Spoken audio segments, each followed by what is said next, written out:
ನಮಸ್ಕಾರ ವೀಕ್ಷಕರೇ, ಒಂದು ವಿಚಿತ್ರ ಘಟನೆ ನಡೆದಿದೆ. ಕಲ್ಲಂಗಡಿ ತಿಂದ ನಂತರ ಒಂದೇ ಕುಟುಂಬದ 4 ಪ್ರಾಣ ಕಳ್ಕೊಂಡಿರುವಂತಹ ದುರ್ಘಟನೆ ಇದು ವೀಕ್ಷಕರೇ.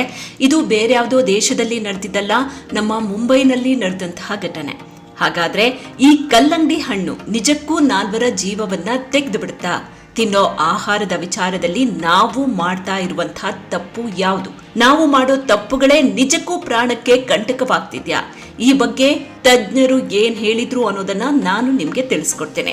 ವೀಕ್ಷಕರೇ, ಮೊದಲಿಗೆ ಘಟನೆ ಬಗ್ಗೆ ನಿಮ್ಗೆ ಸಂಪೂರ್ಣವಾಗಿ ತಿಳಿಸ್ಕೊಡ್ತೀನಿ. ಅಂದಹಾಗೆ ಈ ಕುಟುಂಬ ರಾತ್ರಿ ಒಂದು ಔತಣ ಕೂಟಕ್ಕಂತ ಹೋಗಿತ್ತು. ಅಲ್ಲಿ ಬಿರಿಯಾನಿಯನ್ನ ಇವರು ತಿಂದಿದ್ದಾರೆ. ನಂತರ ಮನೆಗೆ ವಾಪಸ್ ಆಗಿದ್ದಾರೆ. ನಂತರ ಕಲ್ಲಂಗಡಿ ಹಣ್ಣನ್ನ ತಿಂದಿದ್ದಾರೆ. ಕಲ್ಲಂಗಡಿ ಹಣ್ಣು ತಿಂದ ಸ್ವಲ್ಪ ಹೊತ್ತಿನ ನಂತರ 4 ಕೂಡ ವಾಂತಿ, ಬೇದಿ, ಹೊಟ್ಟೆ ನೋವು ಶುರುವಾಗಿದೆ. ತಕ್ಷಣ ಡಾಕ್ಟರ್ ಹತ್ರ ಹೋಗಿದ್ದಾರೆ.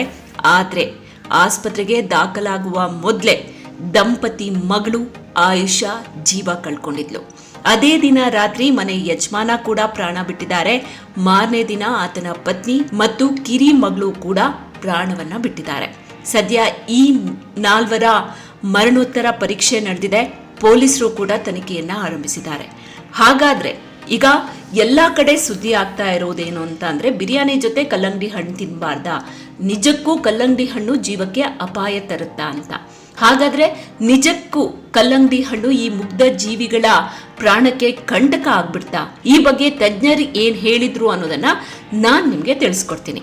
ವೈದ್ಯಕೀಯ ತಜ್ಞರ ಪ್ರಕಾರ ಬಿರಿಯಾನಿ ಮತ್ತು ಕಲ್ಲಂಗಡಿಯನ್ನ ಒಟ್ಟಿಗೆ ತಿನ್ನೋದ್ರಿಂದ ಸಾವು ಸಂಭವಿಸುವಂತಹ ಸಾಧ್ಯತೆ ತೀರಾ ಕಡಿಮೆ.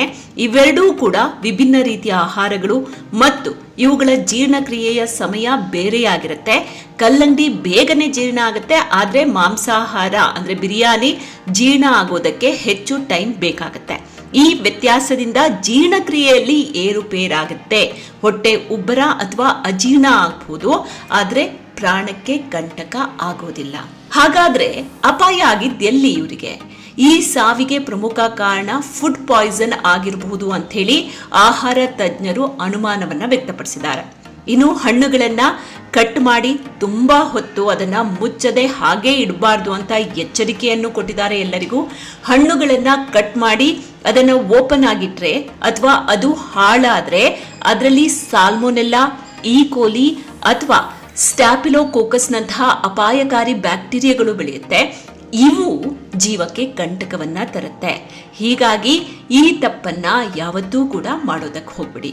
ಇಷ್ಟೇ ಅಲ್ಲ ವೀಕ್ಷಕರೇ, ಕೆಲವರು ದುಡ್ಡಿನ ಆಸೆಗಾಗಿ ಹಣ್ಣು ತುಂಬಾ ಕೆಂಪಾಗಿ ಕಾಣಬೇಕು, ಬೇಗ ಹಣ್ಣಾಗಬೇಕು ಅಂತ ಹೇಳಿ ಅಪಾಯಕಾರಿ ರಾಸಾಯನಿಕಗಳನ್ನ ಬಳಸ್ತಾರೆ. ಇಂಥ ಹಣ್ಣುಗಳನ್ನ ತಿಂದಾಗ ಅದು ವಿಷ ಆಗುವಂತಹ ಅಪಾಯ ಹೆಚ್ಚಾಗಿರುತ್ತೆ. ಹೀಗಾಗಿ ಹಣ್ಣುಗಳನ್ನ ಖರೀದಿ ಮಾಡಬೇಕಾದ್ರೆ ಸರಿಯಾಗಿ ನೋಡಿ ಖರೀದಿ ಮಾಡಿ, ಇಲ್ಲ ಅಂದ್ರೆ ಅಪಾಯ ಕಟ್ಟಿಟ್ಟ ಬುತ್ತಿ. ಹಾಗಾದ್ರೆ ಇಂಥ ದುರ್ಘಟನೆಗಳು ಸಂಭವಿಸಬಾರ್ದು ಅಂದ್ರೆ ಏನ್ ಮಾಡ್ಬೇಕು? ಮೊದಲಿಗೆ ತಾಜಾ ಆಹಾರವನ್ನ ತಿನ್ಬೇಕು.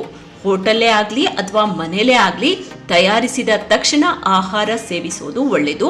ತುಂಬಾ ಹೊತ್ತು ಹೊರಗಿಟ್ಟ ಆಹಾರವನ್ನ ತಿನ್ನೋದಕ್ಕೆ ಹೋಗ್ಬಿಡಿ.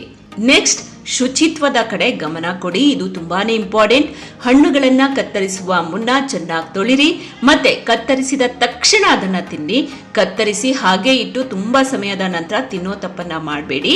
ಇನ್ನು ಬಣ್ಣಕ್ಕಾಗಿ ರಾಸಾಯನಿಕಗಳನ್ನ ಬಳಸಿರ್ತಾರೆ, ಆ ಹಣ್ಣುಗಳ ಬಗ್ಗೆ ಎಚ್ಚರ ಇರಲಿ. ಇನ್ನು ಮುಂಬೈ ದುರ್ಘಟನೆ ವಿಚಾರಕ್ಕೆ ಬರೋದಾದ್ರೆ, ವಿಷ ಆಹಾರ ಸೇವನೆಯೇ ಈ ದುರ್ಘಟನೆಗೆ ಕಾರಣ ಅಂತ ವೈದ್ಯರು ತಿಳಿಸಿದ್ದಾರೆ. ವೈದ್ಯಕೀಯ ವರದಿಗಾಗಿ ಕಾಯ್ತಾ ಇದ್ದಾರೆ. ಆ ವರದಿ ಬಂದ ನಂತರವೇ ನಿಜಕ್ಕೂ ಕಾರಣ ಏನು ಅನ್ನೋದು ಗೊತ್ತಾಗುತ್ತೆ. ನೋಡಿದ್ರಲ್ಲ ವೀಕ್ಷಕರೇ, ನೆಗ್ಲಿಜೆನ್ಸಿಯಿಂದ ಇಡೀ ಕುಟುಂಬವೇ ಪ್ರಾಣ ಕಳ್ಕೊಂಡಿದೆ. ದಯವಿಟ್ಟು ನೀವು ತಿನ್ನೋ ಆಹಾರದ ಕಡೆ ಗಮನ ಕೊಡಿ. ನೀವು ಹೆಲ್ದಿ ಅಂತ ತಿನ್ನೋ ಆಹಾರಗಳು ಕೂಡ ನಿಮ್ಮ ದೇಹಕ್ಕೆ ವಿಷ ಆಗಬಹುದು.